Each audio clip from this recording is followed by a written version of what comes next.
শুনেন, এখন থেকে এসব আপনি আপনি একদম বাদ। এখন থেকে শুধু তুমি তো। আর যে কোনো মেয়ে আপনার জন্য নাম লেখুক বা হাত কাটুক, যাই করুক না কেন, আমি বাদে আপনি আর কোনো মেয়ের দিকে তাকাতে পারবেন না। আর যদি তাকান, তাহলে আমি আপনার চোখ উপড়ে ফেলব।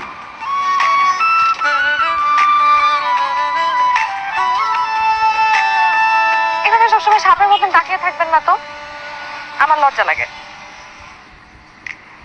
সাপের মতো? তো নয় কি? সাপ আর মাছ এভাবে তাকিয়ে থাকে অপলক, ওদের তো চোখে পাতা নেই, তোমার তো আছে।